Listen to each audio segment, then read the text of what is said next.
See what he's doing back there. There we go. Welcome to the Lincoln City Council meeting of the 29th of January, 2018. Before we rise for the Pledge of Allegiance and moment of silent meditation, I will give a moment to Councilman John Camp. Yes, I'd just like you all to know that one of our former colleagues, Tom Allman, who served in the 60s, the 1960s, passed away this past week at the age of 97. And I just thought I'd let everyone know. And he was just a real gentleman of a person. And over the many, many years, he was active in all types of activities for the community and business. So thank you. Let's all rise for a Pledge of Allegiance. I pledge allegiance to the flag of the United States of America and to the republic for which it stands, one nation, under God, indivisible, with liberty and justice for all.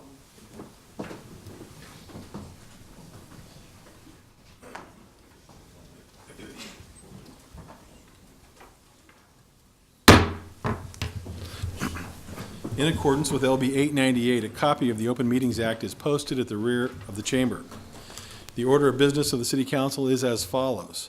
The clerk will call the items listed on the agenda under public hearing. Anyone wishing to speak on an item should come forward after the clerk reads that item.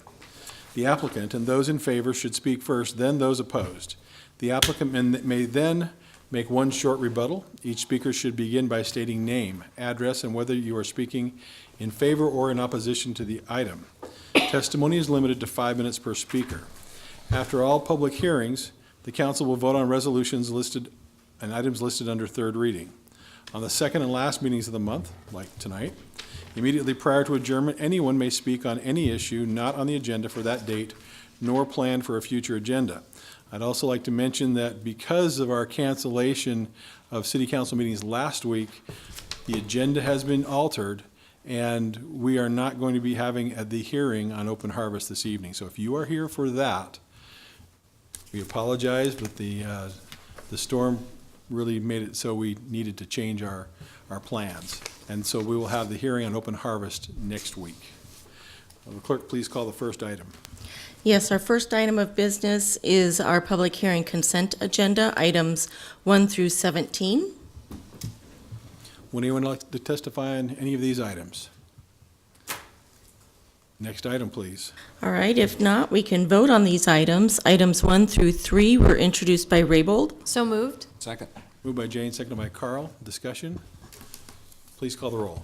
Schob, Yes. Camp, Yes. Christensen, Yes. Eskridge. Yes. Gaylor Baird, Yes. Lamb, Yes. Raybold. Yes. Motion carried 7-0.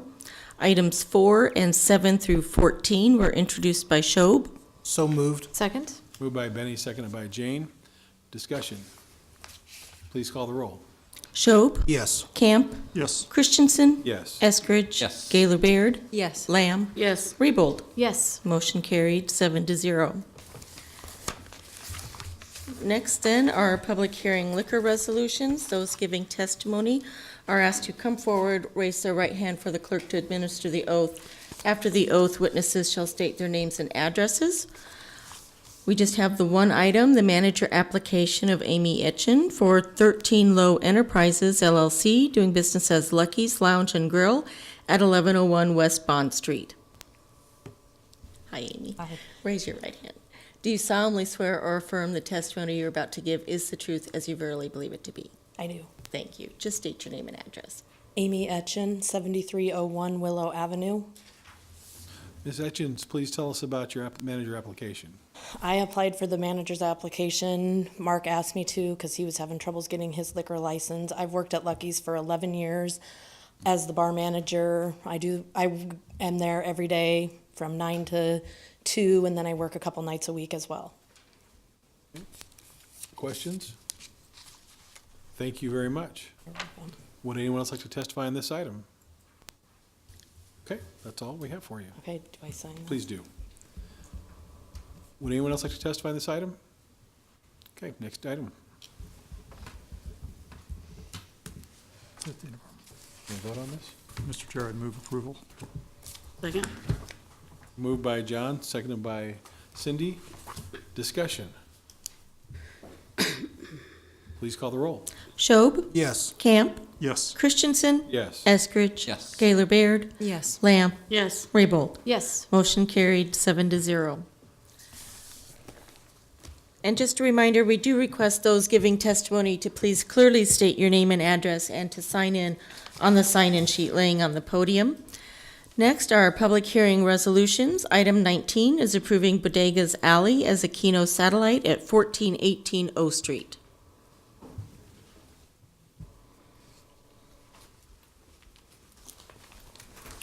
Hello.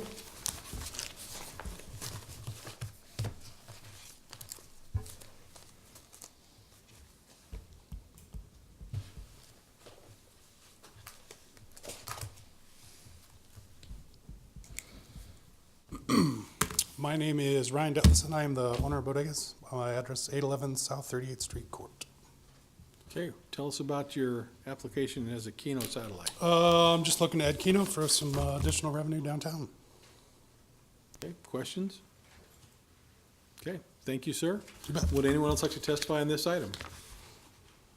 Thanks. Next item, please.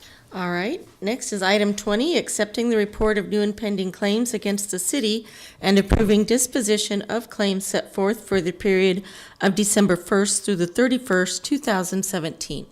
Is there anyone here who would like to testify on a claim against the city? Next item, please.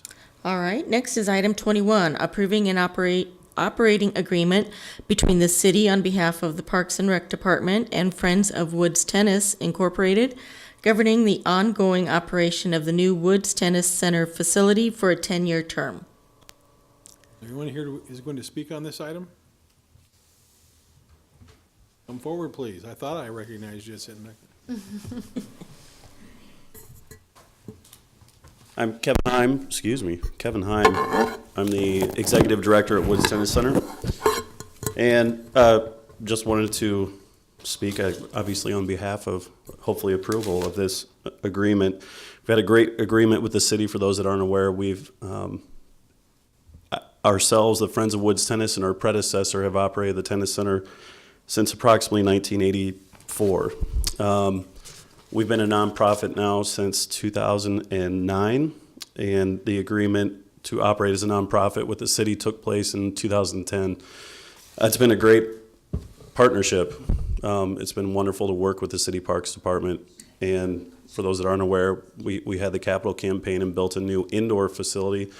We've made some adjustments to the outdoor courts as well, and our numbers just continue to grow and grow, and we had joked, I guess, in a sense, that we were bursting at the seams with the bubbles, and we really are pretty much at capacity. So we would love to see this approval, and we look forward to hopefully the next 10 years and longer. Questions for Kevin? Thank you, sir. Thanks. Would anyone else like to testify on this item? Next item, please. Sorry, is there anyone from Parks and Rec here? No? Item, Is Tim, please. Or- no, not your item? Okay. Please call the next item. All right, next is item 22, naming the new dog run at Peterson Park as Stransky Dog Run. Is anyone here from? No. Going to testify on this item for us? Okay. All right, next then are our public hearing ordinances second reading. Item 23, text amendment 17013, amending sections 26.15.030, 26.19.031, 27.60.020, 27.64.010, and 27.65.070 of the Lincoln Municipal Code to provide provisions to implement computer-aided design, CAD standards for preliminary plats, final plats, use permits, community unit plans, and planned unit developments. Oh, I get to start? Oh, I'm happy to start. Thanks, David. Well, I know if you start that I won't have a chance, so I'll just go ahead and start.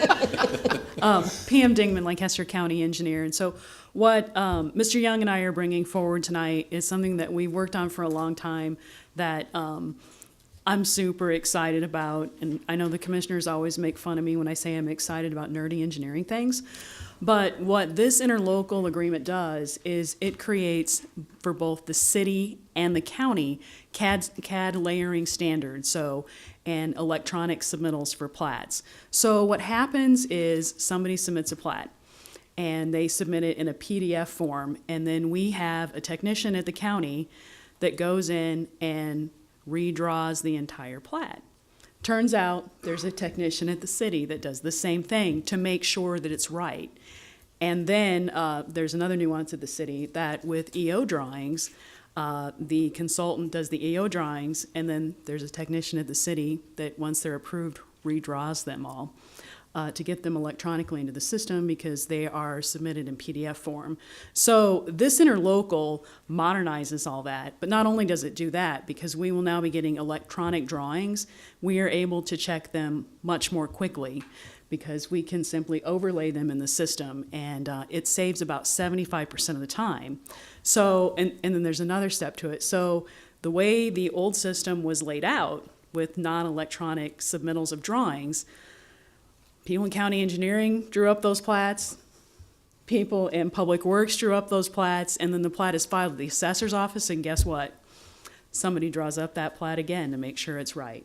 And so this will unilaterally, across the county and the city, dramatically save us a lot of time and allow us to expedite the plat process. And so that's why I'm so super excited about something that is so super nerdy, because it really is going to mean a lot to both of our organizations for efficiency. You know, David Young, Public Works, I don't think I could have said any of that better. But specifically what we're doing today is modifying our 2 ordinances to require a CAD submission. All plats today are drawn in computer-aided design software.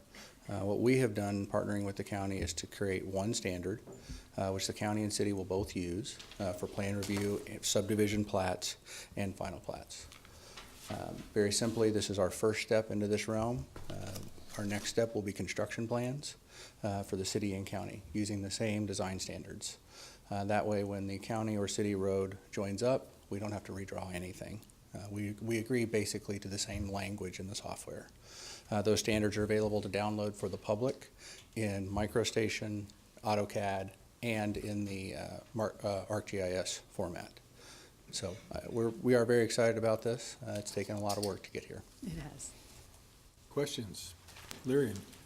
I know that you undertook a process to get input from those affected by this change. Can you just briefly describe that and what you learned and how that, modified your proposal? For our portion, reaching out to the development community, they were excited and concerned. Excited on one hand that it would expedite the process of getting plats approved, concerned on the other hand that their intellectual property might be made available to other people. We've solved that concern by creating a standard that's applicable to all 3 of the major softwares and by not sharing the information. So the information comes in, it's a one-way, we import it into the system directly. And you secured, approval from all the interested parties as you came to your final conclusion?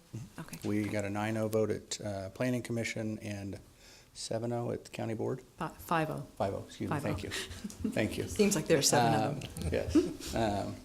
We're So hoping to it give was you good. 9-0 vote too. I can't hope for that, but it was exciting. It was good to reach out. A lot of the developers were concerned. In the beginning, are we going to favor one piece of software over another? No.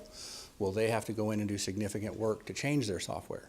No. We will give them seed files, and those seed files will be able to be available to any developer or engineer who wants to do this work. Okay, Cindy?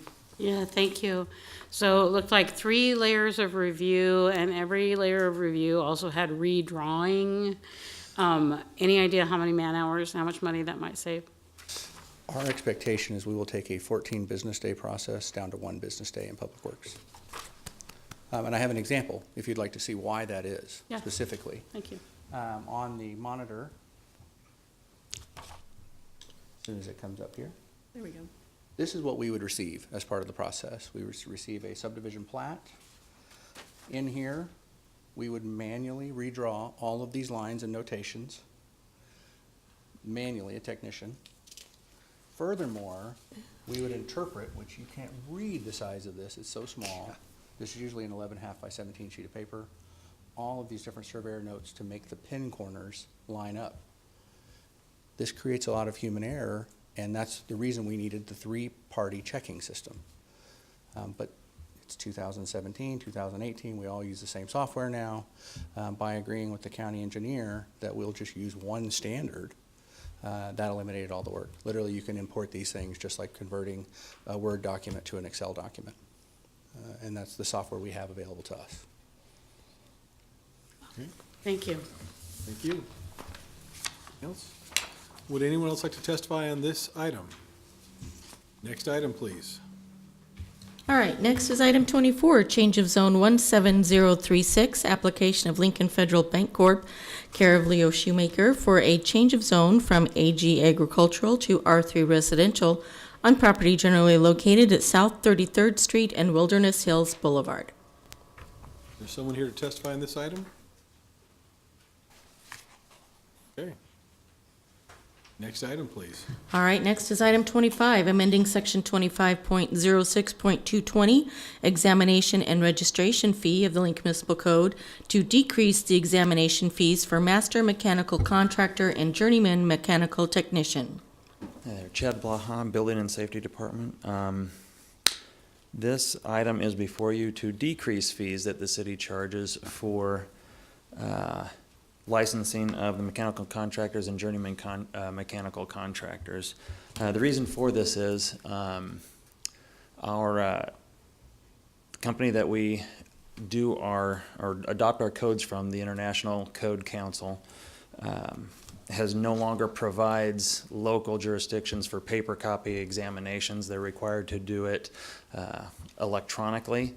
And so instead of paying us the money and passing that through to the ICC, the testers can go at their own, on their own schedule to a local testing facility and pay ICC directly to take that test.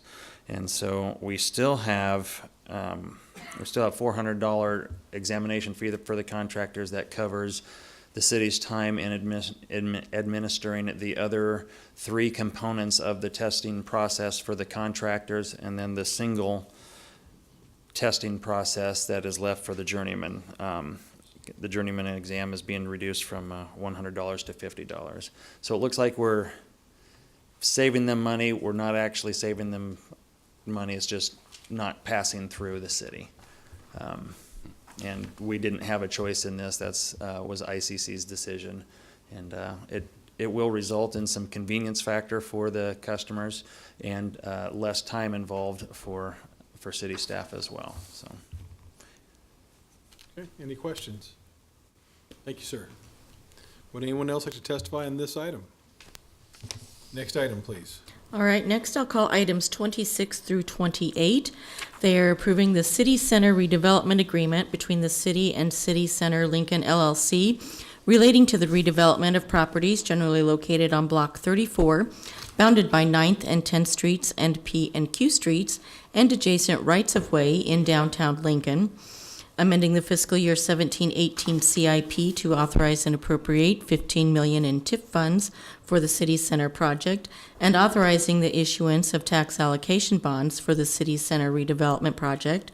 I will note for the record that we do have a request from the developer that these three items have second and third reading today, since council meeting was canceled last week. Members of the City Council, David Landis, Urban Development Department Director, and the applicant in this case. This is the new entryway from the airport into downtown, should the City Council agree to what we're proposing today. You have to subtract the fact that there's a car going the wrong way on the roadway, since it's a one-way. But this is the Q Street side, the back end of the Lincoln Journal side. Could you move that mic a little bit for yourself? I will, and I'll come back over just to make sure I make use of it. This is, I think, a handsome addition to the entry of the city as people come in to see our community. And the building itself which we are suggesting to you that you approve, will be well, in fact, it'll be the largest single project that we've done for a single building in the history of the city of Lincoln. This is an $85 million project, 70 of which comes from private sources, 15 of which comes from the use of tax increment financing. We're taking up 3 things today, but all of them serve a larger purpose for a project that has 35,000 square feet of retail space on the ground floor, the active edges that you want on a downtown block. It has 100 stalls of below-grade parking, adding those stalls into at least the available parking in downtown, to be used by essentially the commercial interests inside the building. 89,000 square feet of Class A commercial office space, which would be on the 2nd and 3rd floors. And then 238 market-rate residential units in downtown Lincoln. Perhaps they'll be able to make use of the grocery store that we're hoping occupies part of the Lumberworks liner building that'll be opening. The $85 million project includes, as I said, $70 million of private investment from outside Lincoln. In fact, this is a New York developer who saw opportunity in our city and chose to come here to expand their holdings.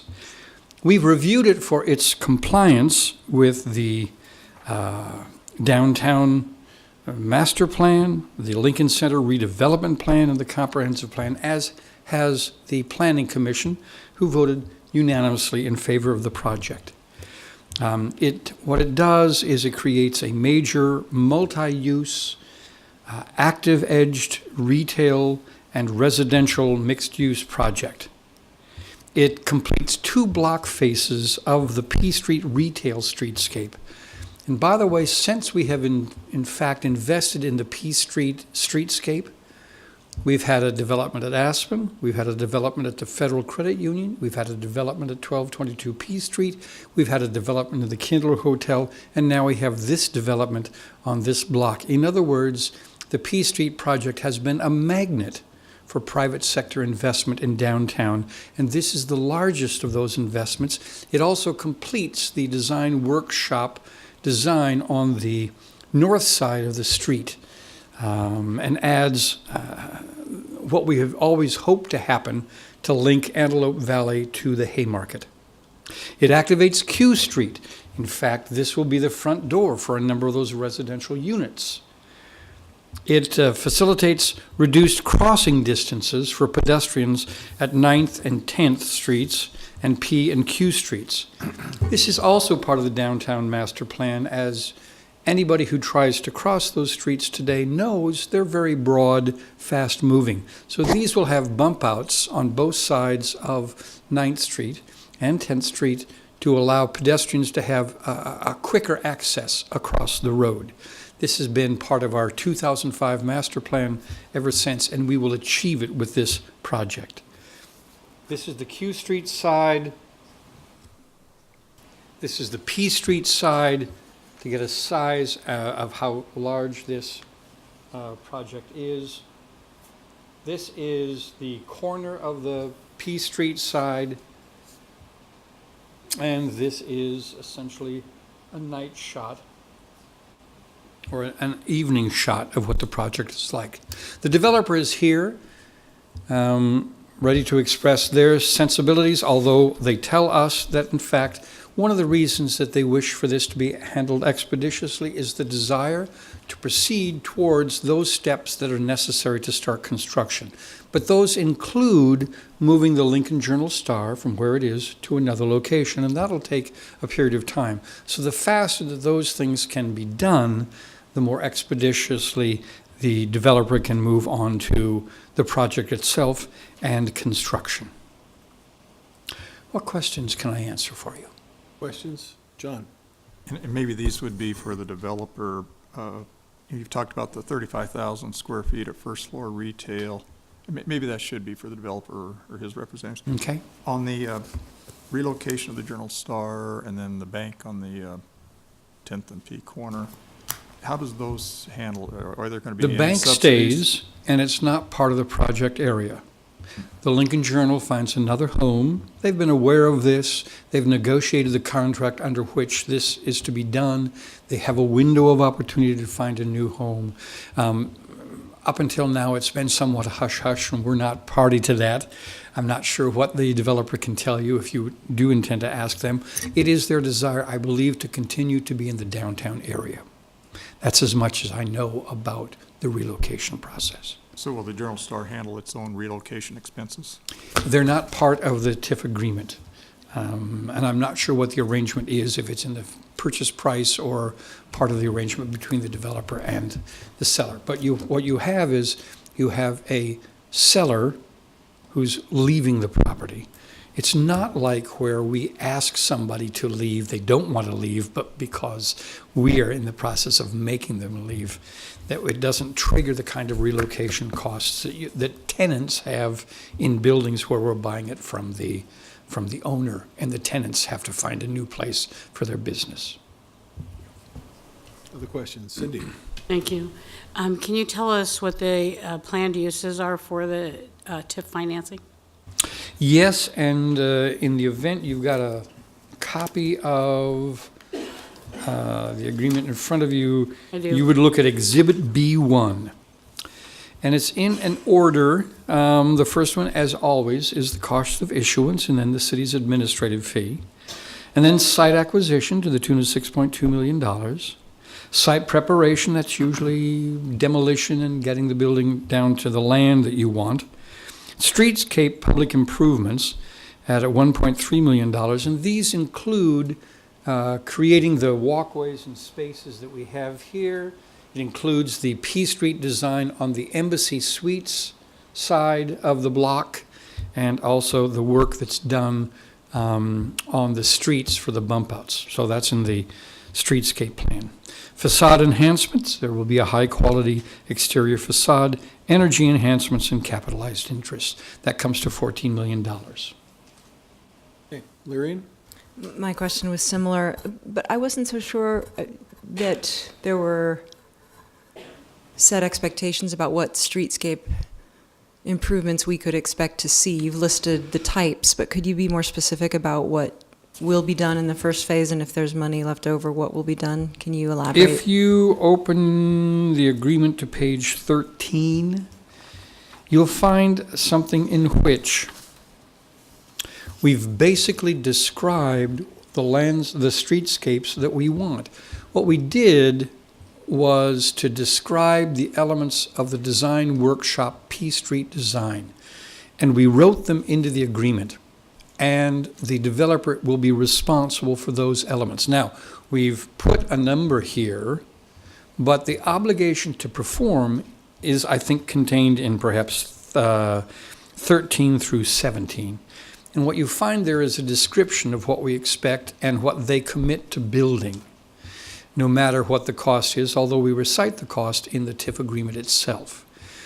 We did that so that rather than have a number, we would, and while we do have a number, that's not the limitation. Instead, we put in the design elements that are part of that whole process, particularly from 11th to 14th Street, the part where you see the banners and the bump outs and the benches with lights on them. We take that and do the next two blocks, but we describe what that is, and you'll find them there. And that's what you would, if you want to understand what that is, it's essentially the design workshop P Street design. Isn't there also $1 million that the city helps direct in addition to the 1.3? There is a $15 million that could be a potential bond. And in the event the resources are such developed by this project, either at the beginning or over time, the city would have a resource to use a bond for that purpose. And let me tell you, it would be expended in the project area. And if there is a place in the project area that we would be particularly sensitive about, should those resources become available, they would be the P Street design elements on the south side of the street. While there aren't very many on the Grand Man's block, there is on the YWCA block. So that while we can do the P Street design on the side of the block that this building is on and Embassy Suites is on. We hope for the time when we can do the matching set of design on the south side. Do you have, from all the past experience on P Street, a decent, sort of placeholder amount for those kinds of improvements? I mean, is it too much to expect that they couldn't get done? I mean, or that they could get done based on the past bills? The P Street design has been more intense than others generally. But when we've done streetscapes, depending on their level of complexity, they've varied between $150,000 and $300,000 a block face. So if you were thinking about that, if we use that rough justice guess, we might be looking at that kind of a number. Okay. Carl? Yes, Mr. Landis, where will the entrance and exit to the lower level parking garage be? There is an entrance on P Street. It's between the bank building that that's on the edge of the block. And now you'll know there's some concrete between that bank and the Lincoln Journal-Star building. Mm-hmm. I believe I have the orientation right when I think I have one more picture that describes it or shows it. Let me see.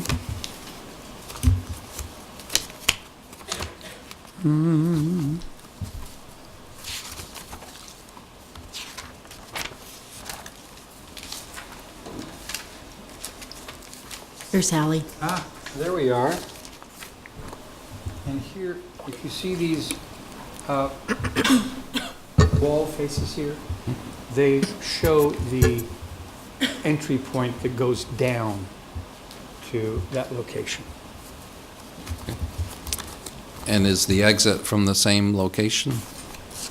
I'm not sure there's another one. Yes, okay, both entrance and exit. Good. Thank you. Cindy? Thank you. So I had a question about the tax allocation bond, because that will be city's bond rather than the developer getting a bond from an outside lender, is that correct? I think that, so it's. Do you mean the $14 million bond? Yes. The $14 million bond will be developer purchase, and developers here as is bond counsel, and they can describe that for you. The city issues the bond in the sense that we create the bond, but we do not stand behind the bond as we would with a general obligation bond or a revenue bond. So it just uses our borrowing? That's right. We are the creators of the bond. We have the authority to create the bond, but we're not a bank. What we do is we create the bond, and essentially the bond gets purchased, and then the bond holders are paid back over. The bond holders are paid back over time by the taxes that are paid on the structure. The reason that I asked is because last year I was told that actually the tax allocation bonds, which are generated by the city, are smaller bonds, and this is kind of a larger bond. This is a larger bond. That's right. It uses the word tax allocation because the mechanism that pays back the bond are the taxes that are paid by the developer. So I think that's why the phrase is used. What it's not is a gift or allocation of our taxing resources, like our, the bonds that we pass for roads or the like, or even the revenue bonds for the parking department. Thank you. John? I got a little confused on who the bondholders and everything are. At one point, you said this is a developer-purchased amount. When I say that, what I mean, it's a phrase that we now use to mean that the city has no obligation to repay. Our taxing authority isn't at risk. Our general fund isn't at risk. In the event the bond if the revenue stream doesn't generate enough for the bond, either the developer makes up the difference or the bondholder suffers the loss. But no taxpayer is influenced by any outcome of the arrangement. So when we use that phrase, that's the status that we're referring to. Sometimes the developer, in fact, does buy it themselves. Sometimes they get a lender. But when we use that phrase, we're really trying to say, it's not us. Is there a way to have future distinctions? Because I guess I've always understood all along, and probably they've been smaller tax or developer purchase bonds where the developer itself has internally purchased them. At least that's been my understanding, as opposed to using an outside lending source. I'll see if I can make a note on that, John. There's something there that, because that way the risk is totally on. It is a shorthand that covers more than one situation, and in a sense, I think we could be more particular in the language we use. Marion? This project adds a lot of density to downtown in terms of residential housing, and of course, there are parking requirements that go along with it. Could you just touch base on what the overall impact on parking downtown will be? Will there be new stalls available for public use at least part of the day, or can you speak to that issue? I think some of the parking below grade will be used for retail purposes, but I'm going to turn around and look to see if I've said that correctly. I have. In other words, some of those 100 stalls below grade that they will build will support retail, which means when you as a customer want to use it, you'll be able to go down there. But also some of it is meant for the users of the building. And remember that we have residential, office, and retail. So in a sense, some of those below-grade stalls will add to the kind of parking that supports local retail business. The net effect over time is an impact at maximum of 340 stalls, and those are called against the garage that we have on site. It begins with 50 stalls for commercial use and 70 stalls for residential use, and phases that in over 18 months. It also recites that we have no obligation to ask somebody who's in there now and under a contract to leave that contract. So we wouldn't end it in that case. There's a normal attrition over time in a garage. As people change jobs, as students come for 1 year and then graduate, or go to East Campus, or matriculate someplace else. So there's a natural follow-through. What's going to happen is we will gradually hold back the stalls for the natural attrition rate and have them available upon the completion of the building. Okay, John? You bring up the marketplace garage. Do you know what the current occupancy is, or what it's ranged at? It is the least occupied of our garages, but all of our garages are well occupied. So where, if there's this attrition and the project takes those over those 345 spaces, and is that the total capacity of the garage, or is there? 375, I think, is closer to it. Okay, But an extra 30. So it takes we're darn over- close, yeah. So it takes over the lion's share. The lion's share is fair. Where do you anticipate those people will go to find parking? Many of them will be moving on, doing something else. But there'll be some Of all the coming garages behind. we have, this is the one that's used most specifically by university students, who are a notably mobile group. Students that probably should be on campus in a university-purchased garage, because those stalls, in fact, are stalls that we could use for downtown residential and retail as well. Look, we're glad to have business. We're glad to have the stalls occupied. But I would say that that it's heavy in the use of students, which is a mobile population and does change over time. The attrition rate is high. And I have to say that I certainly hope that the university bears the lion's share, to use your phrase, of finding parking on campus for student parking. When you say it's heavy on student use, do you know what percentage? Or what Our parking numbers? manager, Wayne Mixdorf, is here. Perhaps we can call him up a little bit later and ask him that question. Okay. Okay. Someone else like to testify?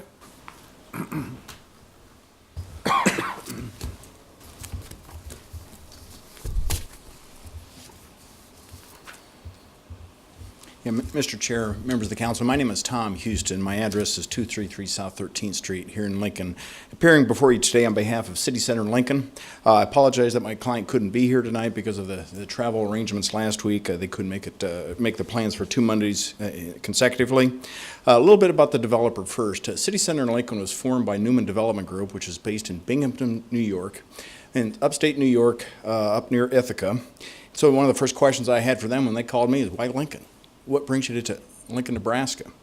The Journal Star Printing Company site is amongst several sites that the parent company has a downtown location that have a lot of value. And the Journal Star Printing Company has been trying to market those downtown sites, or the parent company has, and Newman visited all those sites, and of all those sites that are available, really selected Lincoln as the best location for their type of mixed-use project, primarily because of two principal reasons, one of which was location. The proximity of this site to the Haymarket, the investment that the city and developers have made in the Haymarket make it very attractive for Newman Development Group. Its location on the P Street corridor is very attractive to Newman. Its location in proximity to the University of Nebraska is very important to Newman, and likewise, and lastly, the fourth reason is primarily the proximity to the city parking garage and the necessity of that city parking garage to make this project work. So those location factors certainly were the primary considerations for Newman to come to Lincoln, Nebraska. The other one was really the need. One of the questions everyone has, can City of Lincoln support 238 residential downtown living units? And I can tell you, Newman has thoroughly vetted that question and engaged the Danter Group out of Columbus, Ohio, that provides market studies for multifamily projects all over the country. And the Danter Development Group went through its analysis and all of its metrics that it measures and really determined downtown Lincoln could support more than 1,200 dwelling units right now based upon jobs and et cetera. And based upon those factors, Newman Development Group said that this is the best location for our resources that we want to develop in the near term. And its project is a high-end rental project. The 238 dwelling units are high-end rental units, not student housing. This is 1-bedroom, 2-bedroom, and studio apartments with a high amenities, bike storage with an on-site mechanic, fitness room up on the upper level, up on the rooftop, other rooftop amenities and gathering spaces, and pet-friendly policies and facilities to encourage their residents to actually lease in this facility. On the overhead, you will see as Director Landis indicated, the entryway view of the project coming into downtown Lincoln. It does consist of the 90 to 100 stalls on the lower level, the 35,000 square foot, which is a retail level on the first floor. The second and third floors will contain 88,000 square feet of Class A office space, and then floors 4 through 9 would be the 238 dwelling units with the rooftop amenities above that. This building was designed by WDG Architecture out of Washington, D.C. They design multifamily and mixed-use projects all over the country. They're really intrigued by all of the factors that are involved with the site, and I think it's going to be a very handsome addition to downtown Lincoln. I did want to address a couple other issues. This is the P Street corridor, and that red car does show the access to the lower level. And then the parking issue. I do want to talk about the parking issue.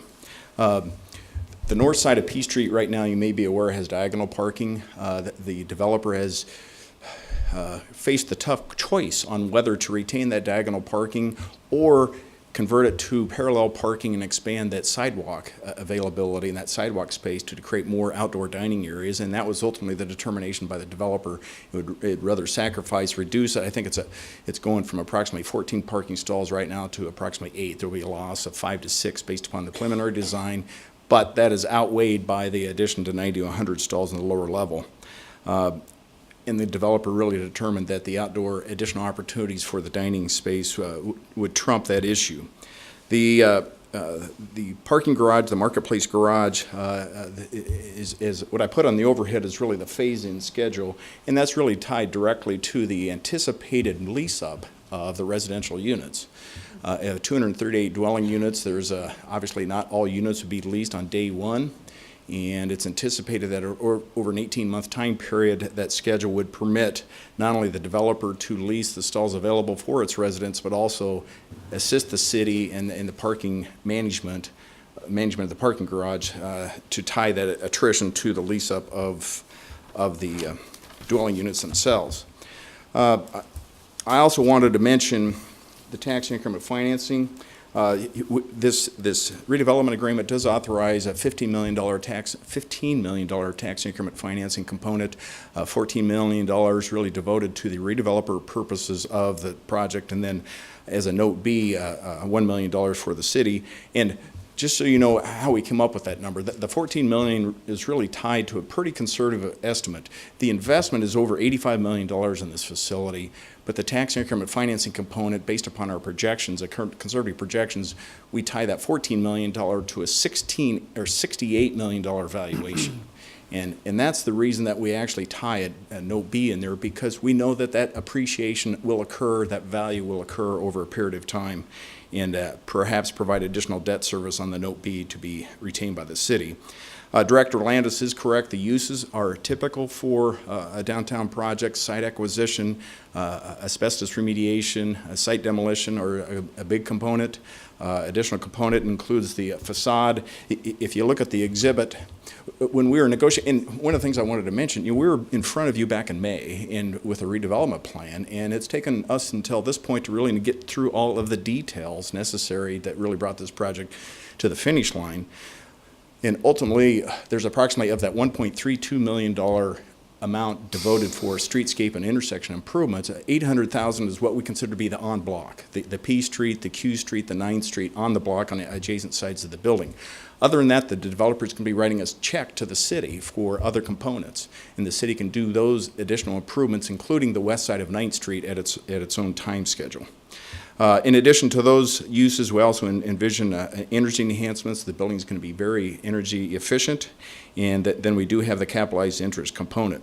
The last thing I wanted to cover with you today is really the schedule. And I do ask for combined second and third readings because of the schedule that we anticipate.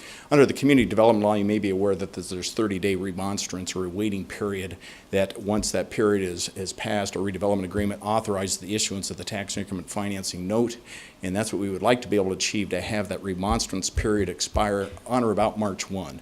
And if action is taken today, that would allow us to achieve that goal. Because under the contractual provisions with the General Star Printing Company, they do have a requirement that the developer actually provide it notice. General Star then has a period of time up to 6 months in which to vacate, after which the demolition could occur. Hypothetically, it could be probably September or October before demolition could proceed. We think that may go quicker, but we would like to deliver that notice as soon as possible, which then would permit footings and foundations to probably go in the fall of 2018, and construction completion probably second or third quarter of 2020. So it's an 18-month construction schedule. With a project this size, you can imagine that.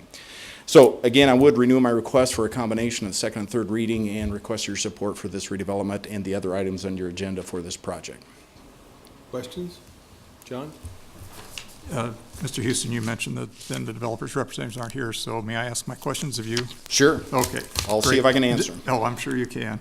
I was starting to ask Mr. Landis earlier about the retail possibilities. You mentioned on sidewalk dining and so forth, so that would bring Yes. about restaurant, beverage establishments. I know one of the renderings had a bank logo or something, that might be a possibility. Could you describe the flavor of retail, and whether it's like restaurant-based, or are we actually going to look at getting some retail shopping opportunities?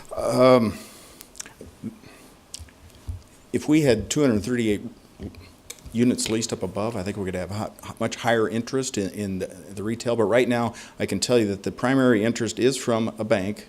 We do have a letter of intent with the bank, and there's strong interest from a restaurant that would be new to the Lincoln area, really for that 9th and Peace Street corner.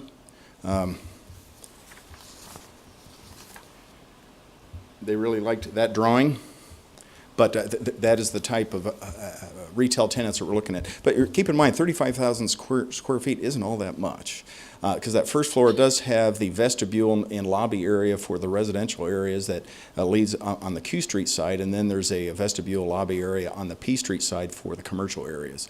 So the net leasable area of the first floor is 35,000 square feet, which I think will go quickly. So you're saying the net retail opportunity is 35,000? Because like I say, it's a bigger footprint. Yeah. Well, you know, a typical restaurant is often 5,000 to 7,000 square feet, so I mean, there's still quite a bit Yeah, there. and there's a restaurant that's very interested in about a 10,000 square foot footprint in that corner. But that's all we have at this point. We're not in a position to announce any specific names, obviously. Well, I just wonder, because, you know, we've got a lot of the restaurants and Yeah. bars. Is this restaurant, is this going to be a true restaurant, or is this another bar that's The redevelopment catering? agreement obligates, it does not permit a true bar. It obligates the redeveloper to have a tenant that complies with the restrictions of the redevelopment agreement, which requires an active kitchen service within the facility. What percentage of food sales would they have versus alcohol or beverage sales? I believe it's in excess of 50%. It's been a while since I've looked at that precise issue. Okay. On the parking garage, I had another question or two there, if I may. You've got the existing users there. I believe I heard Mr. Lando say there was an 18-month phase-in or what have you. So is there an actual date beyond which, if there aren't 345 stalls, that's all that the project would get, so that the city and its management of the garage can continue to lease to other people and they don't have to worry about being bumped? How does that process work? Well, you know, based upon the schedule, if substantial completion is achieved, say it's July 1st, 2020, the 18 months then would mean that by January 1st, 2022, we'd be in a position where the full ramp-in would be achieved up to the 340 stalls. I guess I added a year to it. Wouldn't it be 2021? It'd be December 31st, 2021 would be the end of the 18 months. And at that point, the 340 stalls will have been leased or not. And one of the things that we anticipate, but we don't know for certain, one of the things we anticipate that there will be fewer tenants actually having cars. And we think that's probable. We can't plan on that yet, and that's why we have to have the right to lease up to the 340 stalls. And it's pretty simple. The 50 stalls are really for additional employees of the office tenants, and then the balance of it's for the residential tenants. Is the parking stall mix, I guess. Who bears the risk of unoccupied parking spaces, unoccupied? Well, based upon the lease-up schedule, really Newman Development does as the ramp-up occurs. So full ramp-up, though, in my understanding, you say wouldn't be till December of 2021? Correct. Then that's 4 years from now. Yeah, and I think what's going to happen is that if after 6 months, you know, the parking schedule may say that after 6 months we need 180 stalls, it may be we only need 150 stalls. So I think it'll be adjusted accordingly based upon actual need. But I think the developer really has to have the ability to satisfy that requirement of the ability of their tenants to have a parking stall on site. Well, I guess what I'm looking at, though, on bearing the risk, if you've got 180 there, you're saying that could be revised to 150 if they don't need it. But it Correct. seems like the city's being, and the parking department's being put at risk for that vacancy, because it's kind of hard to rent out parking if people know, gee, in such a time, this entity's going to come in and take it. So it seems like, is there not a provision that says at this point, the developer, the city center, has to take parking spots whether or not it's going ahead and subleasing them? Well, there's two different ways to do that, and one of which is a master lease concept where the city master leases the entirety of the stalls to the developer, and then the developer subleases to their tenants. That's not the model we elected here. The redeveloper really has the right to lease up to that number based upon the unit count of the residents. And I guess I don't share that risk. I don't think or share your opinion of that risk, because I think it's no different than it exists there today. There are residents that there are tenants that are leasing parking stalls within the garage that I don't think we're going to be in a position where we have the ability to remove anybody from that parking garage. It is based upon availability of the parking stalls within the garage. And will there be open parking as opposed to designated spaces? What we anticipate is that the redevelopment agreement does contain an easement to permit Newman Development Group to build a skywalk bridge at the 4th level, and all of the residential parking, we believe, would be at or above that level. And so we really believe that the parking stalls at 1st, 2nd, and 3rd floor will be more readily available to the public than the upper level stalls. Are they going to be specifically marked, though, 24 hours? So it's still open so the city could get advantage of that? Correct. What happens on football game days or other big activities at the lead? The residents will have to pay that freight. I mean, this is at city market rates. There's no break on this redevelopment agreement. There's no advantage to the redeveloper in that regard, but the city does differentiate its parking rates based upon availability for football Saturdays, and includes a premium for parking on those days. And the residents will pay that parking premium. Okay, so where the city's charging $20, $25 for parking, then they would pay that on a football Saturday? Correct. It's built into their parking rate. Okay, Benny? Yeah, thank you, Mr. Chair. Thank you. You mentioned the 238 residential units, 2 bedrooms, 1 bedrooms efficiencies with some additional amenities at market value. Could you tell me, will those all be available for lease, or will there be some lease purchase? And could you give me a general price range on that? I know we're looking out into the future, and this is just speculation. First of all, none of them will be for sale. We may have to impose a condominium regime on this building of 2 units, the commercial, the office, and the retail being the commercial, and then additional unit of being the residential. But we are not condominiumizing the building, and the apartments will not be for sale. We anticipate that the rents would be in the $900 to $1,200 range, but those final determinations haven't been made. Thank you. Other questions? Thank you very much, sir. Thank you. Would anyone else like to testify on this item, these items? Can I just ask Dave another question? Okay, well, you have Oh, someone no, else come in. after testimony. Richard Halverson, 6311 Inverness Road, and I park in Market Garden, and I'm a student. Well, first, I'm disappointed the developer couldn't show up. I mean, we're giving him $15 million. You'd think he'd have the courtesy to take a short plane trip. But that's the TIF. Down there you have Graduate Hotel on one side, the Manse on the other, Hampton Inn's on the other side, and I guess the city's saying the area is blighted.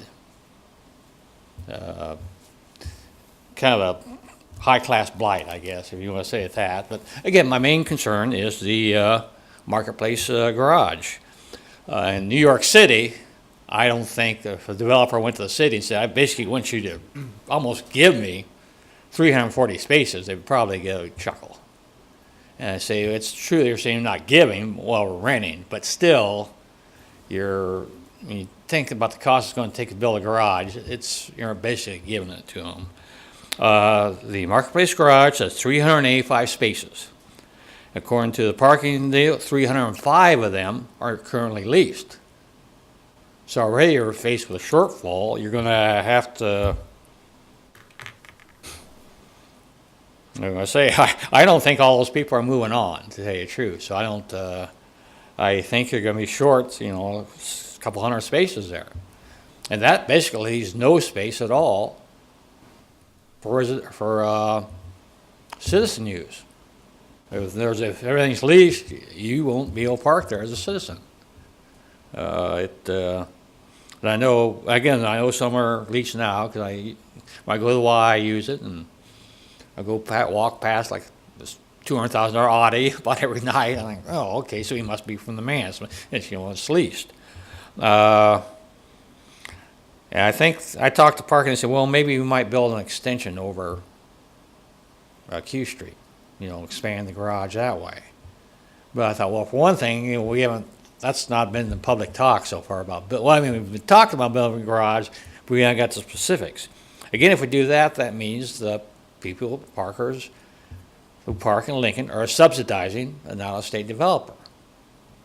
So again, that's my main contention, that we're basically given 340 spaces. They have to incur no development costs whatsoever. My solution, which would probably not sit well with them, would be like the student housing. They build their own garage or lot somewhere down the way and run a shuttle service. But like I say, I don't think they would like that. But again, And I don't know how, again, I would like you somehow assure that there's adequate public parking there in Marketplace Garage. It appears now there's, as it is now, there's only about 80 spaces anyway.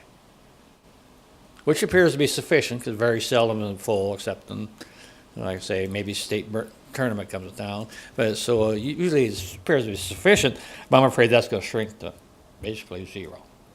Thanks. Any questions? Thank you, sir. Would anyone else like to testify on this item? Okay, Larry has a staff question. David, could you come back up?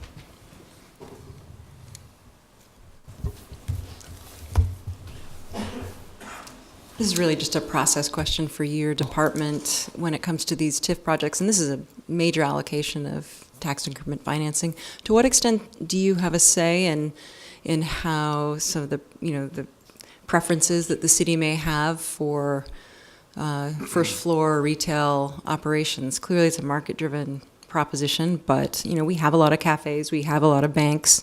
In terms of adding to the kind of cultural vibrancy of downtown, which is part of why the city's interested in investing in these projects and contributing in the way that it contributes. Do you discuss with applicants the kind of variety we're trying to achieve, especially on P Street, which in the downtown master plan is designated as a retail corridor, and to John's point, was really supposed to be an emphasis on shopping and retail?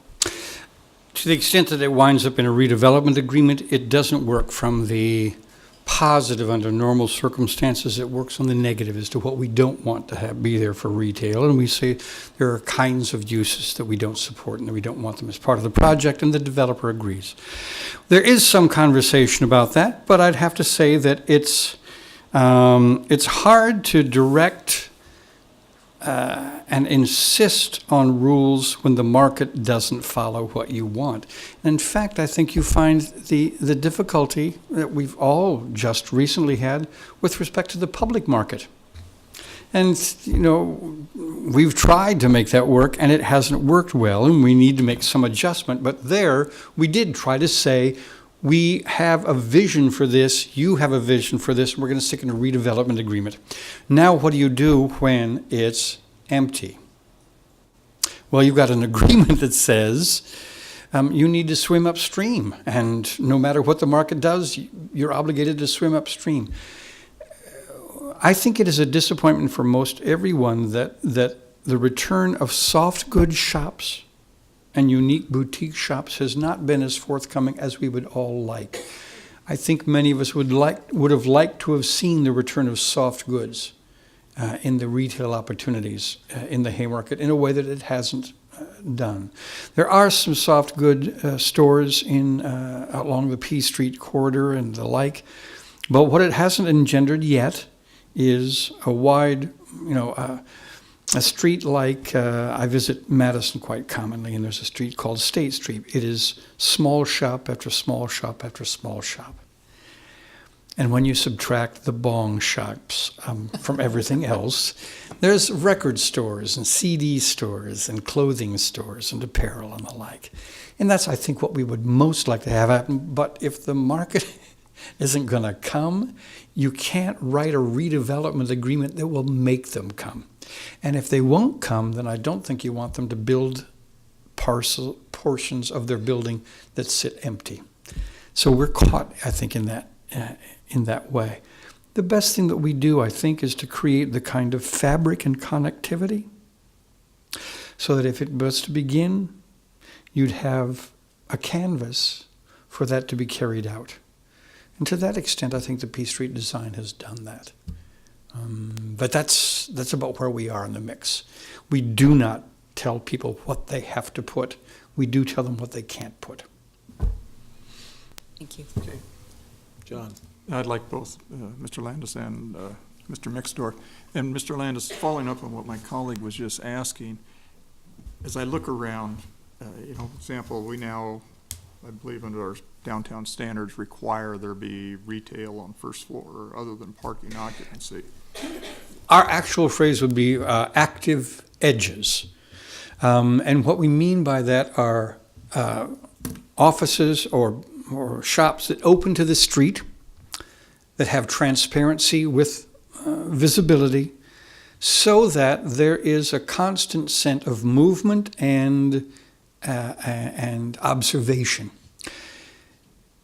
If you are walking on the federal parking garage block, you sense the fact that there's nothing, you can't see who's there. There isn't much sense of light. There's no sense of observation.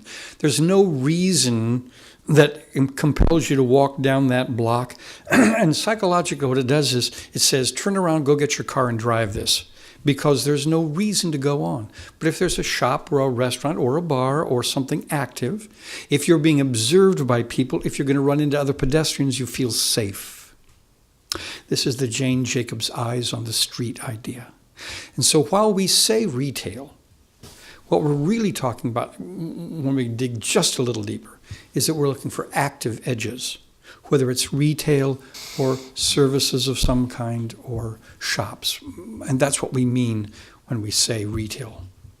Well, and I applaud you with that. And I also liked your statement a few minutes ago about market-driven users. And you know, for the 35 years I've been in the Haymarket, and we've always looked for trying to get the shopping type opportunities for people. It's very difficult in this in the way the whole economy has evolved in the retailing industry and the needs for parking.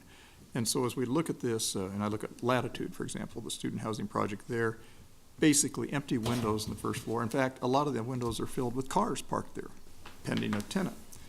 They had a restaurant at one time, and it didn't go, and it's still available, and the spots are there. There was a hope that there would be a grocery store, and they couldn't find somebody who wanted to move in and make a grocery store. That happens. What I'd really like to say is I think we need to rethink our standards and what we're requiring, because the market is what's going to drive the reality. And, you know, there's only so many bars and restaurants you can have, and bars, and, you know, we're having a high mortality rate in those establishments as it is. And, you know, the turnover is just, it's incredible. And that industry has that, but there are also only so many mouths to feed or to sell a beverage to, except maybe on some really big event days. And then you compound that with what are the parking opportunities, and the downtown area has challenges, and it has challenges for the daytime traffic, let alone the other times, which I guess I really think we need to step back and think about it, because the issue isn't location, location, location. It's parking, parking, parking. And I learned that the hard way in the 80s, and that's just what it is. And so with that lead, I'll let you cogitate on that or digest that, Mr. Landis. But Mr. Mixdorf, talk to us about Marketplace Garage. You're wanting also to do a new master plan for downtown, and you say we need another West Haymarket garage, and we also need a Southeast Lincoln downtown garage, which is quite obvious. Here we're going to be taking some out of inventory, and I'm not objecting to it. I'm just trying to see where, if we get retail or restaurants and all, where are those people going to park? How are they going to get there? How are they going to get to the Grand Theater and these other establishments? Well, it's a very good question.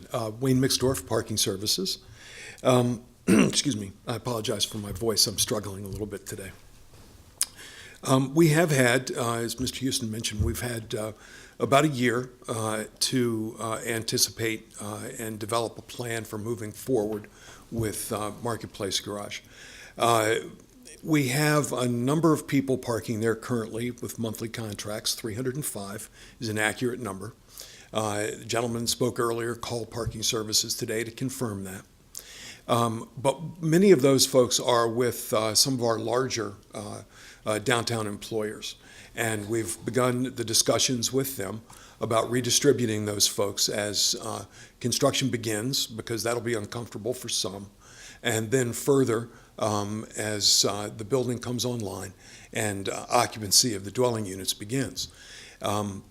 One thing I would like to point out too, though, is that 50 of the spaces currently belong to Lincoln Journal-Star. Because they owned the land that the garage was built on. So they've had rights to the 50 spaces, and in fact we have them on a segregated floor, the lowest level below grade, with their private entrance. And so that will transfer with the sale of the property. So 50 of the spaces that we're talking about will belong to the development anyway. The rest of the spaces are primarily for the dwelling units. And this gives us an opportunity to change the mix at that particular garage.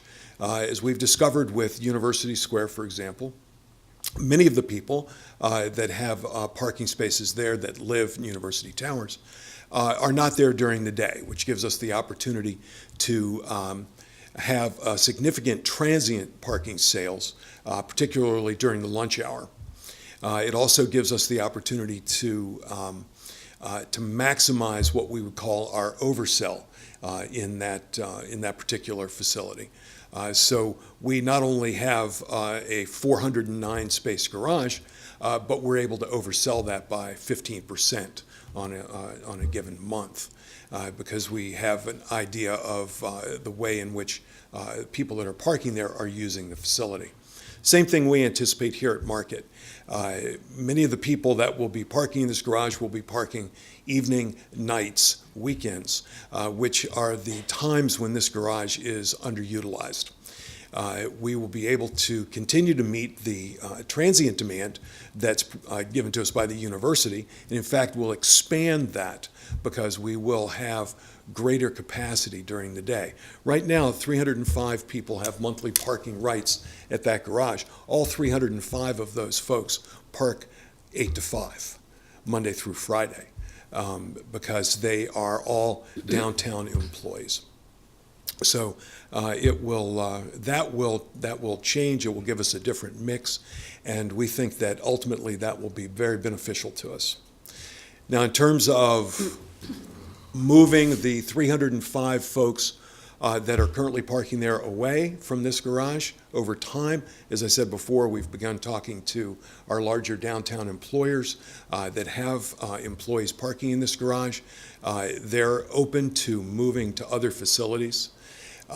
We also have a number of students who park in that garage, but because they're dealing with us on an individual basis, I can't give you a number. But we do know anecdotally that we have quite a few students that park in that garage, and we will be able to decrement those over time. I don't think that we're going to have difficulty meeting the number without expanding our capacity, but we also intend to expand the capacity. John, you had mentioned the possibility of parking garage in the southeast corridor. We've actually identified several properties that we would where we would entertain building. We have had property appraisals done on those as a first step to begin to determine what would be the best property to acquire to build that. We're also looking into the possibility of renovating an existing structure in that general 14th Street corridor. We have structural engineers who will be in town this week to be able to take a look at that facility to see if in fact that's feasible. If it is, that will give us another line of to pursue. That would allow us to recreate the 300 parking spaces at Market Place Garage in a shorter timeline if we're able to go in that direction. But again, we don't have enough information yet to be able to make that determination.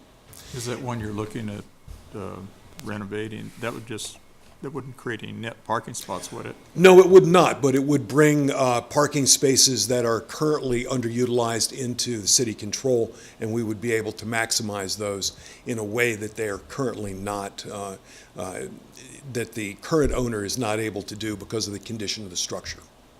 Now, you mentioned you have 305 downtown employees under contracts, they're monthly contracts. That's so correct. You can do something there, although maybe with some of the organizations that rent a block, you may have some longer term, but we'll set that aside.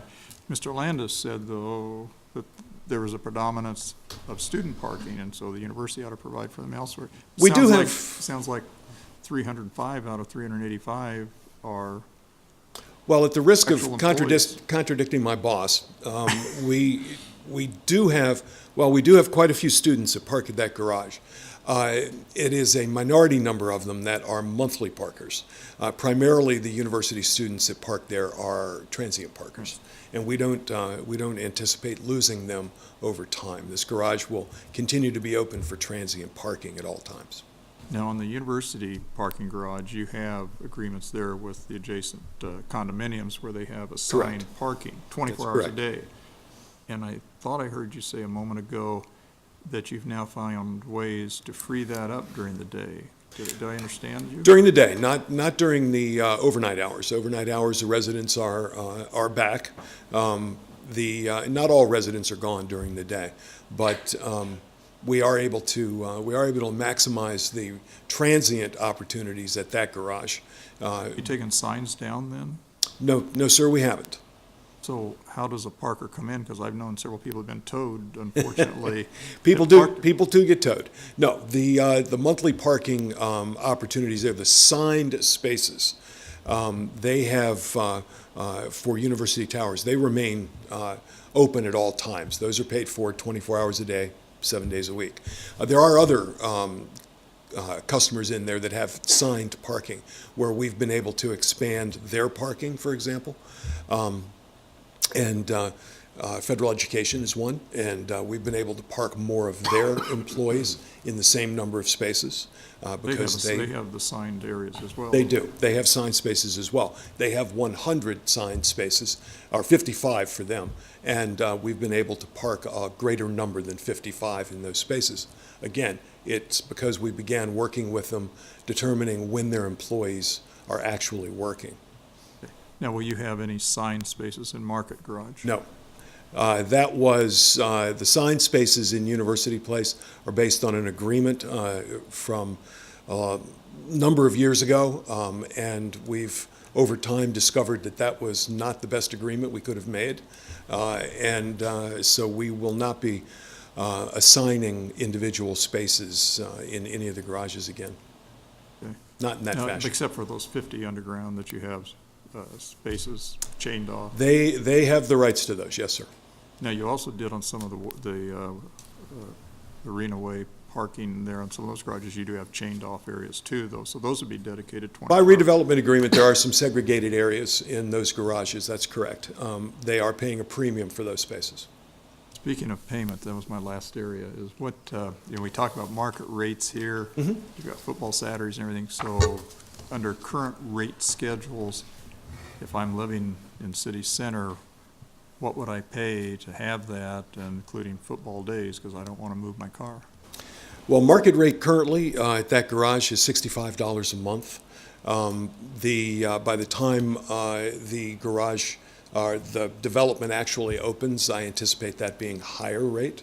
Football, downtown residents pay a $10 premium per game over and above what they are, what they're paying for their monthly Is that year-round, they pay that $10 extra?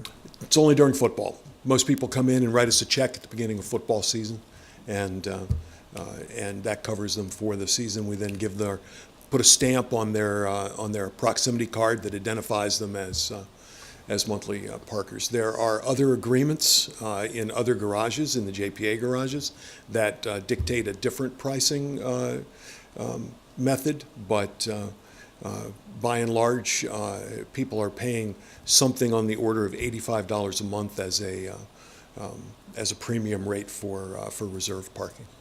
Now, when I went to the Chancellor's Tailgate at the Leeds Center this fall, I walked by and there was a $20, $25 sign there at Marketplace for football parking. Mm-hmm. So That would be for day of game, yes, sir. Why would you sell it to $10 for a resident? That's not market rate. Well, that would be over and above the amount that they're already paying. If I came in and wanted to rent 100 spots for a football Saturday at $10 each and resell them at $25, would you let me do that? No, sir, because I'm not going to ask the residents to leave their parking space over the weekend. Set them aside. I mean, I see a little entrepreneurial opportunity here to get my attractive colleagues here to stand out there with the sign and make a $15. I mean, that's It's only for our downtown residents, sir. And we would not, we want to put them in a position where they don't have to leave their parking spaces during football, but yet they are still paying a little bit extra for the right to stay there. But the point is, when we're told market rate, they're really not paying market rate. That is the market rate in that is what we charge them. So we have established that market for downtown residents. So if they're parking with a city facility, that's what they're going to be paying. That's the formula And that I'd we use use. something like $10 extra a month, so just make it the same and they'll save on administration. Per game, No, not per make month. it $10 a month. There's 7 games a year, so they're getting a deal. They're not paying quite $20 a Saturday. Similar formula like that is used in the JPA garages. That was developed in later redevelopment agreements with Olson and Associates, for example. A formula similar to that is used. I don't mean to belabor the points, but, we've been a lot of meetings. Yes, you have. But parking is critical to our citizens, and I want to see the ability of P Street and all Understand. these other developments succeed and maybe get the shopping opportunities. But if we don't have that and on an equitable basis, it's hard. And to be able to have revenues to pay for new garages. I'm done. Cindy? Thank you. Thanks for being here. So I just have a really, one question, I think. Certainly.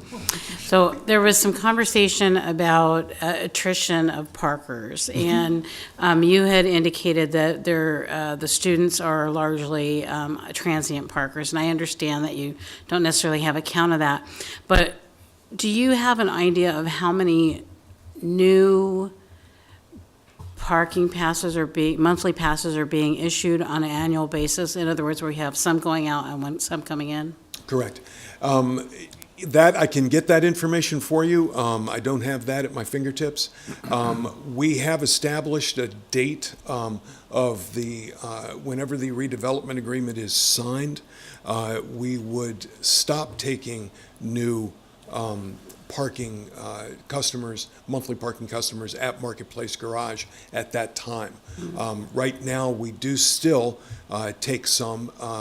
I don't have the numbers for you. I'd have to get those and forward them to your office. And I appreciate that, that you're not going to stop until that date, and I think that's fine, but I'm just curious, how many can we expect to see in attrition on an annual basis? No, and it's a very good question. I wish I had the information for you, but I will get it. Thank you. You're welcome. Thank you. One quick question that relates to this project. Okay, the below-grade parking. Yes. Will that be operated by you and your department, or? No, sir, it won't be. At least it's not anticipated to be at this time. That parking below grade is for the customers and of the first floor retail, and also for the office tenants. Should that change at any time, we certainly would be amenable to operating that. Thank you. Okay, thank you. We've had some staff questions, and do we have a rebuttal from the developer? Excuse me, Mr. Chair, can I just ask one more question to Mr. Landis? Okay. I'm sorry. Thank you.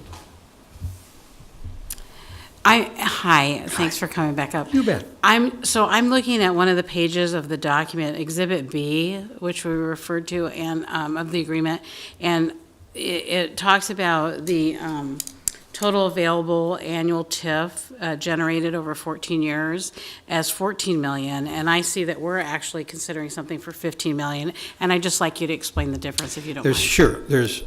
There's an A bond and a B bond possibility here. We anticipate and know, and the developer has worked to find the financing to do the $14 million, based on a conservative estimate of the valuation. We're authorizing the possibility of that last $1 million in a bond to be done at some future date, should we wish to do so, when and if the resources produced by the taxes on this property would make that a viable opportunity. So you'll hear the number 14. That's the bond that we would predict would be in the short term. And you'll see the last $1 million, which I think you should see as a future opportunity over time, should this produce a revenue stream greater than is necessary for the $14 million bond, and that we could use for civic purposes So in you're the project hedging your area. bets. We're hedging our bets. Tell me what city We're purposes? not, when we say hedging our bets, it's that we're creating a resource for the future. We're not hedging our bets in the sense of not doing something, but we will wait till the day when the bird is in hand. And when we know the bird is in hand, we would have a tool to use to exercise that revenue stream for the project area. So, Not much difference. Yes, we're hedging our bets, I So- guess. to get to the point that Cindy's making, you would have that $1 million authority to bond for civic purposes inside the TIF district. How big's the TIF district? It includes this block, and it includes some rights-of-way on 9th Street and 10th Street and P and Q Street. If in that area there's some place that glaringly looks to be an opportunity, thank you. It would be this block, which is the YWCA block, and this is the Grand Man's block. Not their properties, but the sidewalks, the trees, the silva cells, the curbs, changing from parallel to angled parking, things that we might consider doing at that time, we would then have the resources to do. Okay, That's Larry? why I was asking about the 1.3 versus the one earlier, and because they're all talking about streetscape improvements, what we would expect in the first phase and what should, based on past costs of those kinds of improvements, we might expect should that additional $1 million become available, trying to get a sense of manage our expectations about what we can expect to see come to life. If I look at this, in the event we hedge our bets and the chickens come home to roost, is that enough yeah. metaphors in one place? That's enough. We would work here, first of all. And then if we needed something else, we would work here. So that we could take the P Street corridor and execute as much of that design as possible. And when would you know? I mean, 2 years after the project is built, 3 years? That might be a little early, but yes, you could get a feel for that. Here's a critical piece of news, and that's how much does the assessor put at the assessed value of this property. There have been times when we've guessed and guessed wrong, both up and down. The assessor's math is of their own creation, and there are times when we're very pleasantly surprised, and there are times when we say, well, let's hope that grows. That's what I meant by hedging your bet, because in case it comes in at a valuation higher than you anticipate, you would have that available. That's true. Now I think we're using the same language for the same situation. That's right. Okay. Other questions?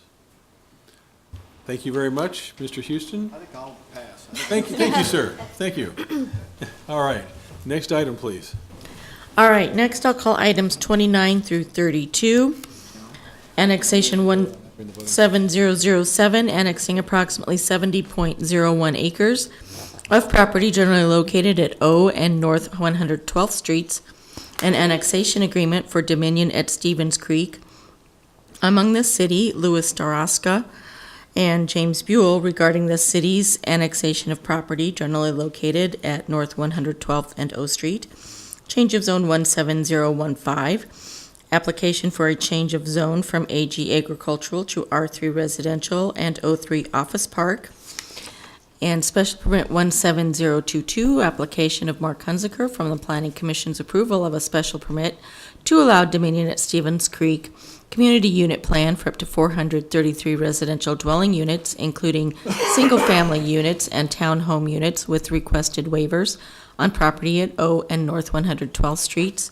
I will note for the record that we did have a request of the applicant to continue public hearing to February 5th. Mr. Chairman, I would like to move that we continue the public hearing to February 25th on items 28 through, or I'm sorry, item 29 through 32. That's February 5th, right? February 5th. Right. Second. Moved by Jane, seconded by Cindy. Discussion?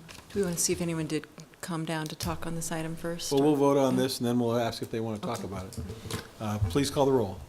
Schob, Yes. Camp, Yes. Christensen, Yes. Eskridge, Yes. Gaylor Baird, Yes. Lamb, Yes. Raybold. Yes. Motion carried 7-0. And yes, if anyone is here to testify on this item tonight, they can. Otherwise, the public hearing will be held next week. Okay. Very good. Let's go into the voting session. All right, if not, we can move into the voting session then.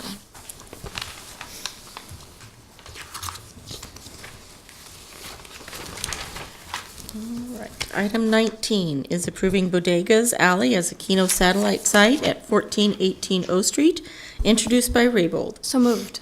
Second. Moved by Jane, seconded by Carl. Discussion? Please call the roll. Schob, Yes. Camp, Yes. Christensen, Yes. Eskridge, Yes. Gaylor Baird, Yes. Lamb, Yes. Raybold. Yes. Motion carried 7-0. Item 20 is the report of claims for the period of December 1st through the 31st, 2017, introduced by Raybold. So moved. Second. Moved by Jane, seconded by Carl. Discussion? Please call the roll. Schob, Yes. Camp, Yes. Christensen, Yes. Eskridge, Yes. Gaylor Baird, Yes. Lamb, Yes. Raybold. Yes. Motion carried 7-0. Item 21 is the operating agreement between the City Parks and Rec Department and Friends of Woods Tennis governing the ongoing operation of the new Woods Tennis Center facility for a 10-year term, introduced by Raybold. So moved. Second. Moved by Jane, seconded by Carl. Discussion? Please call the roll. Schob, Yes. Camp, Yes. Christensen, Yes. Eskridge, Yes. Gaylor Baird, Yes. Lamb, Yes. Raybold. Yes. Motion carried 7-0. Item 22 is naming the new dog run at Peterson Park as Stransky Dog Run, introduced by Raybold. So moved. Second. Moved by Jane, seconded by Carl. Discussion? Go Dogs. Call the roll. Schob, Yes. Camp, Yes. Christensen, Yes. Eskridge, Yes. Gaylor Baird, Yes. Lamb, Yes. Raybold. Yes. Motion carried 7-0. Public hearing ordinances second reading and related resolutions are items 23 through 32. Okay, can we handle the city center redevelopment now at this point? Sure can. Do you want to I make need- a motion to suspend council rules to have need second and third reading that on this motion. date? Mr. Chair, I would make a motion on items 26, 27, and 28. We go ahead and have third reading today. Second. Moved by John, seconded by Carl. Any discussion? Please call the roll. Schob, Yes. Camp, Yes. Christensen, Yes. Eskridge, Yes. Gaylor Baird, Yes. Lamb, Yes. Raybold. Yes. Motion carried 7-0. So we'll now vote on those items? Yes, so item 26 was introduced by Raybold. So moved. Second. Moved by Jane, seconded by Carl. Discussion? Please call the roll. Schob, Yes. Camp, Yes. Christensen, Yes. Eskridge, Yes. Gaylor Baird, Yes. Lamb, Yes. Raybold. Yes. Motion carried 7-0. Item 27, authorizing the CIP for the 15 million in TIF funds. This was introduced by Raybold. So moved. Second. Moved by Jane, seconded by Carl. Discussion? Please call the roll. Schob, Yes. Camp, Yes. Christensen, Yes. Eskridge, Yes. Gaylor Baird, Yes. Lamb, Yes. Raybold. Yes. Motion carried 7-0. Then item 28 is authorizing the issuance of tax allocation bonds, introduced by Raybold. So moved. Second. Moved by Jane, seconded by Carl. Discussion? Please call the roll. Schob, Yes. Camp, Yes. Christensen, Yes. Eskridge, Yes. Gaylor Baird, Yes. Lamb, Yes. Raybold. Yes. Motion carried 7-0. Ordinance's third reading. Item 32 is text amendment 17020. This is amending section 27.69.260 of the Lincoln Municipal Code to revise the sign provisions for non-residential health care facilities and post-secondary schools, introduced by Gaylor Baird. So moved. Second. That was a stereo second. Wow. We'll give it that to, one. Yeah. moved by Leary and seconded by Benny. Okay. Discussion? We're paying attention down on this. Please call the roll. Schob, Yes. Camp, Yes. Christensen, Yes. Eskridge, Yes. Gaylor Baird, Yes. Lamb, Yes. Raybold. Yes. Motion carried 7-0. Item 34 is annexation 17023, annexing approximately 21.16 acres of property generally located at Northwest 48th and West Holdred Streets, introduced by Gaylor Baird. So moved. Second. Moved by Leary and seconded by Carl. Discussion? Carl? Yes, just real quickly, Field of Dreams says if you build it, they'll come. Northwest 48th Street has been needed for a long, long time, and we built this road, completed it about a year ago, and already we're seeing annexations and improvements that are going to happen out there. Housing, commercial, industrial development, it's a good thing. Very good. Please call the roll. Schob, Yes. Camp, Yes. Christensen, Yes. Eskridge. Yes. Gaylor Baird, Yes. Lamb, Yes. Raybold. Yes. Motion carried, 7-0. Item 35, change of zone 07063B, application of Ring Neck Development to amend the I-80 West Lincoln Business Center Planned Unit Development for a change from AG Agricultural to R3 Residential PUD and H3 Highway Commercial PUD for planned unit development designation of said property, and for a development plan which proposes modifications to the zoning ordinance and land subdivision ordinance to allow for a mix of commercial and residential uses at Northwest 48th and West Holdridge, introduced by Gaylor Baird. So moved. Second. Moved by Leary and seconded by Carl. Discussion? Please call the roll. Schob, Yes. Camp, Yes. Christensen, Yes. Eskridge. Yes. Gaylor Baird, Yes. Lamb, Yes. Raybold. Yes. Motion carried, 7-0. Item 36, application of MWH Leasing for a change from AG Agricultural to I-1 Industrial at South 21st and Saltillo Road, introduced by Gaylor Baird. So moved. Second. Moved by Leary and seconded by Carl. Discussion? Please call the roll. Schob, Yes. Camp, Yes. Christensen, Yes. Eskridge. Yes. Gaylor Baird, Yes. Lamb, Yes. Raybold. Yes. Motion carried, 7-0. Item 37 is text amendment 17019, amending section 27.02.240 to revise the definition for warehouse by including wholesale and distribution centers in said definition, by amending the manufacturing, processing, storage, and distribution use group described in section 27.06.180 to allow warehouses as a conditional use in the H3 and H4 zoning districts, and to strike the wholesale and distribution centers as a use, by amending section 27.62.150 relating to manufacturing, processing, storage, and distribution use group to describe the conditions required for warehouses located in the H3 and H4 zoning districts, introduced by Gaylor Baird. So moved. Second? Moved by Leary and seconded by Jane. Discussion? Please call the roll. Schob, Yes. Camp, Yes. Christensen, Yes. Eskridge. Yes. Gaylor Baird, Yes. Lamb, Yes. Raybold. Yes. Motion carried, 7-0. Item 38 is annexation 17022, annexing approximately 11 acres of property generally located at South 84th Street and Augusta Drive, introduced by Gaylor Baird. So moved. Second? Moved by Leary and seconded by Jane. Discussion? Please call the roll. Schob, Yes. Camp, Yes. Christensen, Yes. Eskridge. Yes. Gaylor Baird, Yes. Lamb, Yes. Raybold. Yes. Motion carried, 7-0. Item 39, change of zone 17034, application of Newmark Golf LLC for a change from AG Agricultural to R3 Residential on property generally located at South 84th and Augusta Drive, introduced by Gaylor Baird. So moved. Second? Moved by Leary and seconded by Jane. Discussion? Please call the roll. Schob, Yes. Camp, Yes. Christensen, Yes. Eskridge, Gaylor Baird, Yes. Lamb, Yes. Raybold. Yes. Motion carried, 7-0. Our resolutions on first reading are items 40 through 53. On item 45, we did receive a request of the applicant to delay public hearing to February 26th. That was 45? Yes, sir. That was the request from Kent Seacrest for Berean Fundamental Church. The pastor's out of country until February 26th. Need a motion?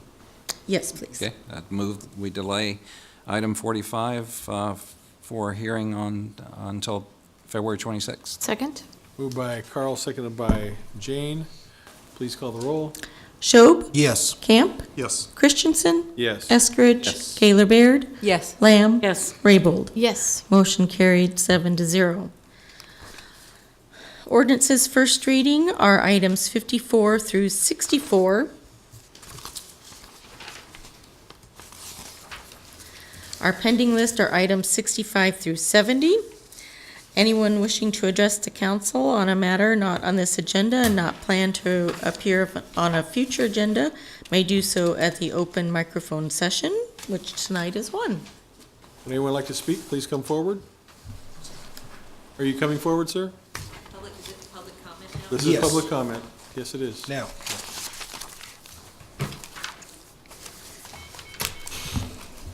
You're welcome to sign in after you testify, sir. Thank you. My name is George Woolf. I live at 1226 South 25th Street. I'm a 78-year-old gay man. 4 years ago tonight, John Taylor, my partner of 40 years, died. Shortly after we met in the early 1970s, he was fired from his job as assistant manager at a local grocery store when its owner discovered John was openly gay. Lincoln City law allowed the owner to do so. 4 decades later, it still does. In 2012, the City Council adopted a fairness ordinance protecting Lincoln's citizens from discrimination in employment, housing, and public accommodations based on sexual orientation and gender identity. A successful petition drive at the time suspended the ordinance and required the council either to repeal it or submit it to an up or down vote by Lincoln's electorate. Almost 4 years have passed, and neither the 2012 City Council nor any succeeding council has done either. There's no way of knowing with assurance how many people employed in Lincoln, like the waiters of a restaurant in town some years ago, have lost their jobs for lack of protection against discrimination. Nor do we know how many employees in the city have had to hide their sexual orientation or gender identity for fear of being fired. Nor can we be sure of how many out-of-state businesses have chosen to shun Lincoln for its lack of fair and equal protection. Any is too many. Which brings us to this City Council, whose intent to do the right thing is embodied in its September anti-hate resolution. That resolution states that the Lincoln City Council will lead by example in promoting safety, security, and respect for human and constitutional rights, including the human rights of community members who are vulnerable because of their sexual orientation or gender identity. You have stated your values and your intent. Now you are being asked to act on those values by finally placing the 2012 Fairness Ordinance back on your agenda, by voting to put it before Lincoln's electorate on this November's ballot, and by championing the campaign to achieve its victory. Thank you. Are there questions? Thank you, Mr. Wolf. Would anyone else like to testify this evening? Please come forward.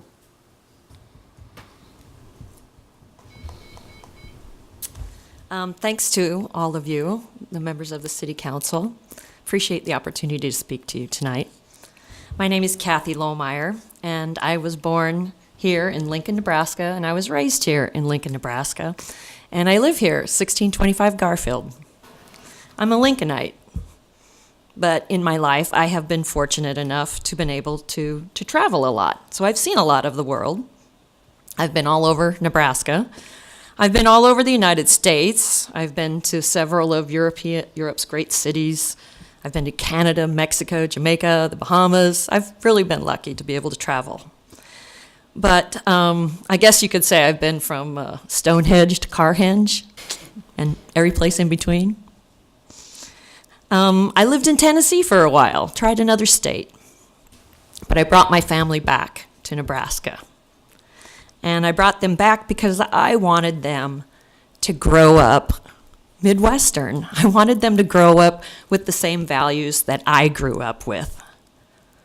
And those values to me are respect for each individual, the willingness to help your neighbor and treat them with respect, and the understanding that when you're given something to do, you do it as best you can with your best ability. And I think these values are embodied in that 2012 Fairness Ordinance. And I'm here to ask you, the City Council, to put that Fairness Ordinance on the November 18 ballot. I have relatives, I have friends, I have neighbors who are gay. My values can't bear the thought that anyone could deny them the opportunity or the chance to make a living, or deny them a place to live just because of who they love. That makes absolutely no sense to me. And I doubt that I'm the only Lincolnite that feels this way. In fact, I was doing a little research. 2016, the Pew Research Center did a study, and that found that nearly 9 out of 10 people in the U.S. know someone who is either gay or lesbian. And that can be a mix of family, friends, neighbors, coworkers. There was another 2016 survey done by Nebraska Education Telecommunications, NET. And this said that 74% of Nebraskan respondents to that survey favored laws that protect the rights of gay and lesbian people and protect them from employment discrimination.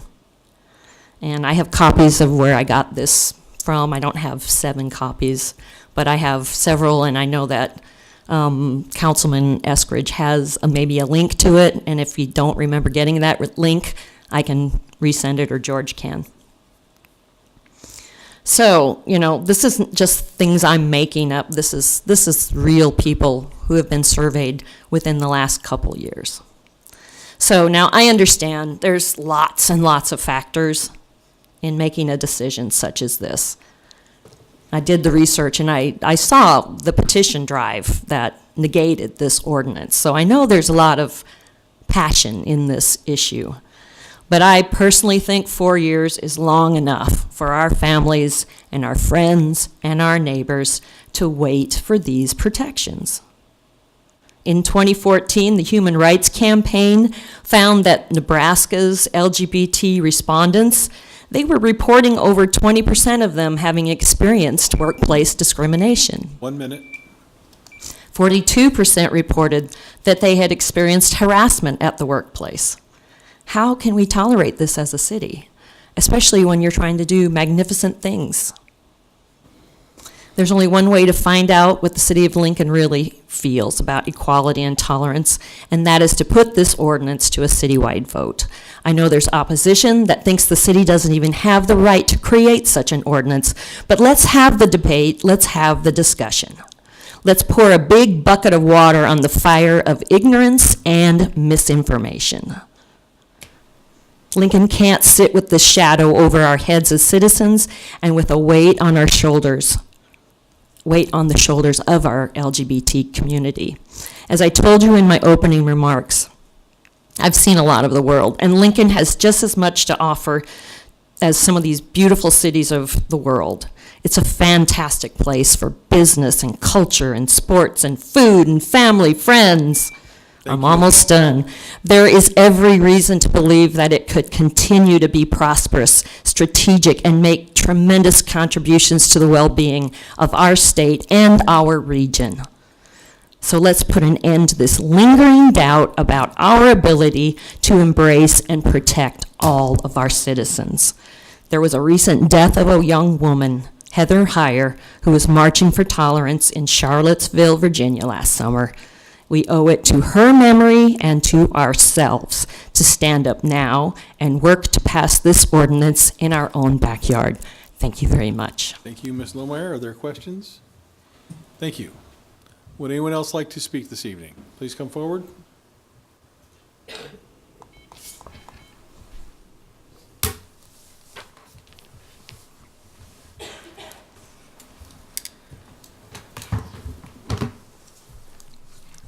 So you're welcome to sign that after you testify. We'd appreciate it.